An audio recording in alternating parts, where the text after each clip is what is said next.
Pirmąją pavasario dieną prasidėjo prekyba bilietais į tarptautinio kino festivalio Kino pavasaris filmus. Tačiau tai ne vienintelė gera naujiena kino gerbėjams. Tęsdami tradiciją, organizatoriai kosmetikos kompanijos Bourjois surengto iškilmingo vakaro metu atskleidė 3 praėjusiais ir šiais metais kine ryškiausiai suspindusias aktorės, tapusias geriausios Lietuvos kino aktorės rinkimų nominantėmis. Tai Jurga Jutaitė, Severė Janušauskaitė ir Valda Bičkutė. Aš labai nuoširdžiai tikiuosi, kad pasirinkom labai teisingai ir džiaugiuosi tom talentingom, gražiom jaunom aktoriam. Ir tikiuosi, kad žiūrovai irgi įvertins tai. Aš daugelį metų šnekėjau, kad mūsų aktoriai yra labai talentingi ir nepelnytai neįvertinti. Ir festivalis bando užpildyti tą tuštumą ir atkreipti dėmesį į mūsų talentingas, gražias ir labai, aš tikiuosi, ateičiai daug žadančias aktorės ir labai jas norėtųsi pamatyti didžiuosiuose tarptautiniuose projektuose.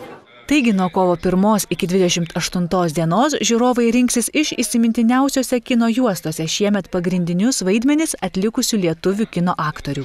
Nedaug tų filmų pas mus kasmet ir tiesiog džiaugsmas, kad jų apskritai yra ir kolegės yra visos brangios ir visi filmai yra brangus lietuviški ir kažkaip tos nei to konkurso, nei tos konkurencijos tikrai nejaučiu.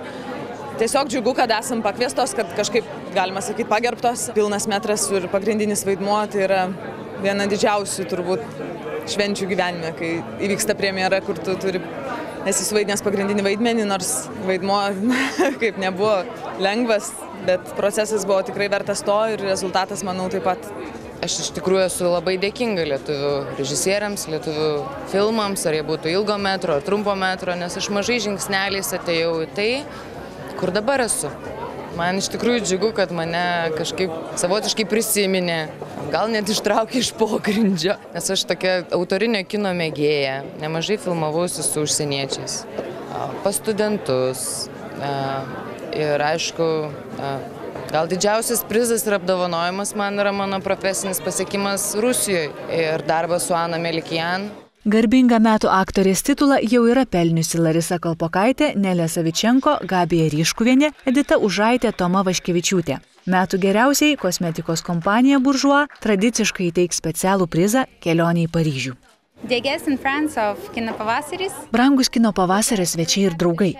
Bourjois labai džiaugiasi galėdama būti kartu šiame puikiame renginyje. Šiemet mūsų kompanijai įsimintini metai, nes švenčiame 150 metų sukaktį.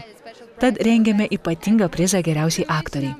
Linkiu nominantėms sėkmės ir mėgautis gyvenimu, filmais bei grožiu. Festivalio Kino pavasaris žiūrovai ir kino gerbėjai balsuoti už savo favoritę gali interneto svetainėse www.kinopavasaris.lt ir www.moteris.lt.